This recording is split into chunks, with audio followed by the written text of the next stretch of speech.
Good morning दोस्तों, आज हम पार्ट नंबर 14 स्टार्ट कर रहे हैं। साइंस का जो है RRC group D 24/8/2022 second shift का पूछा हुआ क्वेश्चन है।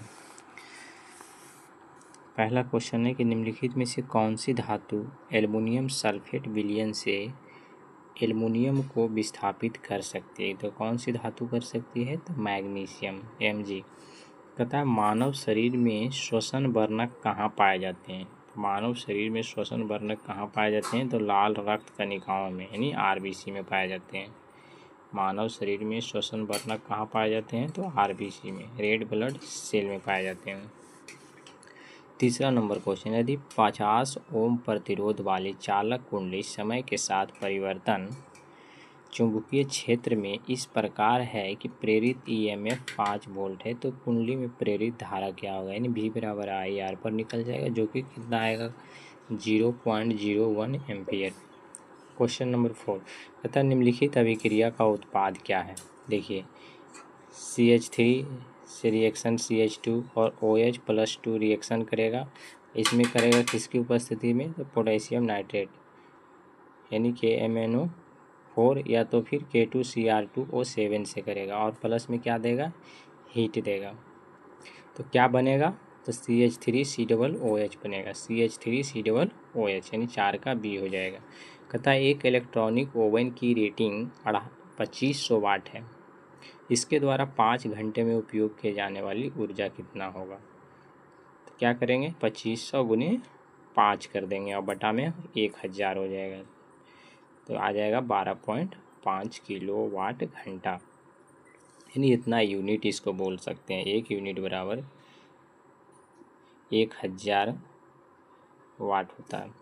एक माध्यम के निरपेक्ष अपवर्तनांक का मान हमेशा क्या होता है? 1 से अधिक होता है। एक माध्यम के निरपेक्ष अपवर्तनांक का मान कितना होता है? 1 से अधिक होता है।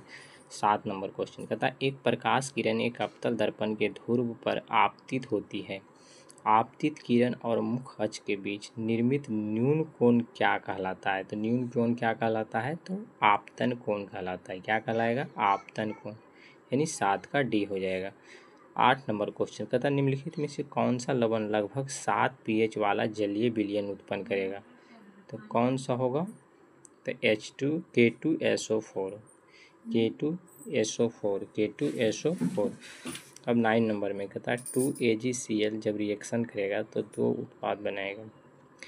Ag अलग हो जाएगा और क्लोरीन अलग, यानी सिल्वर जो है अलग होगा और क्लोरीन जो गैस है वो अलग हो जाएगा, जिसको हम विघटन अभिक्रिया भी कह सकते हैं।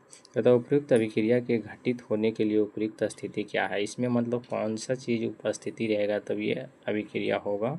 तो ये हो सूर्य का प्रकाश में ऐसा होगा।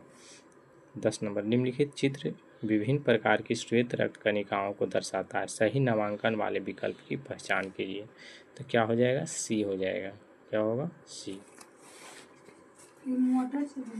कहता है A न्यूट्रोफिल है, A क्या है? न्यूट्रोफिल है। A न्यूट्रोफिल है, B जो है इयोसिनोफिल है, और C जो है बेसोफिल है, और D है लिम्फोसाइट, और E जो है मोनोसाइट है। 11 नंबर निम्नलिखित में से किस दर्पण द्वारा हमेशा आभासी एवं सीधा प्रतिबिंब निर्मित होता है? तो किसके द्वारा होता है? उत्तल दर्पण द्वारा और समतल दर्पण द्वारा, अवतल दर्पण द्वारा नहीं होता है, यानी 11 का C हो जाएगा, A और B दोनों। 12 नंबर का था जिप्सम से प्लास्टर ऑफ पेरिस बनाने के लिए कितने तापमान की आवश्यकता होती है? जिप्सम से प्लास्टर ऑफ पेरिस बनाने के लिए कितने तापमान की आवश्यकता होती है? तो 120 डिग्री सेल्सियस। 13 नंबर पौधों में अपशिष्ट उत्पाद के रूप में कार्बन डाइऑक्साइड का उत्पादन कब होता है? श्वसन के दौरान। पौधों में अपशिष्ट उत्पाद के रूप में कार्बन डाइऑक्साइड का उत्पादन कब होता है? श्वसन के दौरान। 14 नंबर तथा निम्नलिखित में से गलत कथन का चयन कीजिए। गलत कथन, न्यूलैंड्स ने तत्वों के बढ़ते हुए परमाणु द्रव्यमान के क्रम में व्यवस्थित किया, जो कि सही है। क्या और अष्टक नियम दिया, ये सही बोल रहा। दूसरा नंबर सोडियम लिथियम के बाद 8वां तत्व है, ये भी सही है। तीसरा नंबर कैल्शियम बेरिलियम के बाद 8वां तत्व है, ये भी सही है। अष्टक नियम केवल मैग्नीशियम तक ही लागू था, क्योंकि मैग्नीशियम के बाद प्रत्येक 8वें तत्व में पहले के समान मौजूद नहीं थे, जो कि क्या है? बिल्कुल गलत है, नहीं। ऑप्शन 14 का A हो जाएगा। 15 नंबर का था, उस विकल्प का चयन कीजिए जिसमें केवल जैव निम्नकरणीय पदार्थ शामिल है। तो क्या हो जाएगा? बैक्टीरिया, सब्जियों के छिलके, बासी रोटी, कांच, धातु। तो देखिए कांच यहाँ आ गया। कांच जो है सड़गल नहीं सकता है, और धातु भी, कांच जो है सड़गल नहीं है, जैव निम्नकरणीय नहीं है। दूसरा टेट्रा पैक, धातुएं, धातुएं जैसे आ गए तो नहीं होगा। इसके बाद देखिए कांच यहाँ भी आ गया, धातु यहाँ भी आ गया, ये भी नहीं होगा। और 15 का डी देखिए, अंडे के छिलके, कागज, बासी बिस्किट, फल, सब्जियों के छिलके, ये सब क्या है? जैव निम्नकरणीय पदार्थ है। तो ऑप्शन नंबर डी हो जाएगा 15 का डी। 16 नंबर का था, विद्युत प्रेषण लाइन के लिए इनमें से प्रमुखता किस पदार्थ का उपयोग किया जाता है? विद्युत लाइन के लिए कौन सा पदार्थ का प्रयोग करते हैं? तो तांबा का किसका करते हैं? तांबा।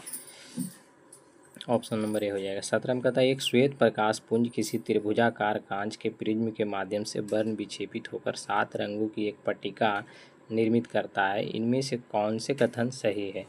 तो केवल दो हो जाएगा। बैंगनी रंग का विचलन अधिकतम होता है। बैंगनी रंग का विचलन क्या होता है? अधिकतम होता है। केवल दो हो जाएगा। 18 नंबर क्वेश्चन कहता है, निम्नलिखित में कौन सा पर्यावरण कारक कुछ जंतुओं में विकासशील जीव के लिए निर्धारण में महत्वपूर्ण भूमिका निभाता है? तो कौन सा हो जाएगा? तापमान। क्या हो जाएगा? तापमान। अब 19 नंबर का था, मेंडलीव की आवर्त सारणी में आधुनिक आवर्त सारणी के किस समूह का उल्लेख नहीं किया गया है? तो किसका नहीं किया गया है?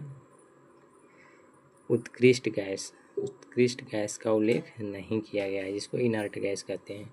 20 नंबर का था, मानव नरों में मौजूद लिंग गुणसूत्र XY है, इनके बीच क्या अंतर है? तो इनके बीच क्या अंतर है? तो ऑप्शन नंबर बी हो जाएगा। X गुणसूत्र बड़ा होता है जबकि Y गुणसूत्र क्या होता है? छोटा होता है, यही अंतर है।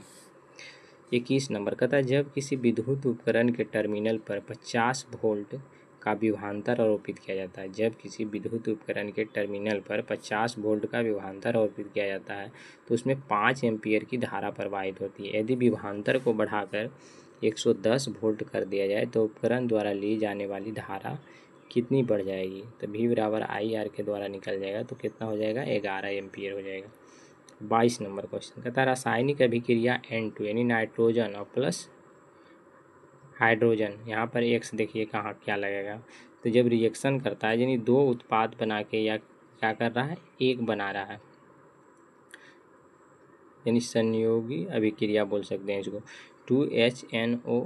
2NH3 में X का मान क्या होगा? तो X के मान बताना है। तो देखिए संतुलित किया है, तो नाइट्रोजन कितना है? 2 है, तो इधर भी नाइट्रोजन 2 है। ठीक, हाइड्रोजन इसमें हो जाएगा 6, लेकिन यहाँ हाइड्रोजन 2 है, तो X की जगह पर कितना आ जाएगा? 3 आ जाएगा, तब हो जाएगा 3 दूनी 6, तो फिर क्या होगा? संतुलित हो जाएगा। इसके बाद 23 नंबर का था, वायु तक कोशिकाएं में पाई जाती है। क्या पाई जाती है? वायु तक कोशिकाओं में जल कुंभी पाई जाती है। क्या पाई जाती है? जल कुंभी पाई जाती है। 24 नंबर क्वेश्चन का था, फ्लेमिंग के दाएं हाथ के नियम के अनुसार दाएं हाथ की तर्जनी और मध्यमा उंगली डैश और डैश की दिशाओं को निरूपित करती है। तो क्या हो जाएगा? फ्लेमिंग के दाएं हाथ के नियम के अनुसार दाएं हाथ की तर्जनी और मध्यमा उंगली, तो तर्जनी किसको रिप्रेजेंट करेगा? तो चुंबकीय क्षेत्र को, और मध्यमा जो है प्रेरित धारा की दिशा को निरूपित करता है। क्वेश्चन क्या है? फ्लेमिंग के दाएं हाथ के नियम के अनुसार दाएं हाथ की तर्जनी जो है किसको करेगा? तो चुंबकीय क्षेत्र को, और मध्यमा किसको करेगा? प्रेरित धारा को निरूपित करता है। थैंक यू दोस्तों।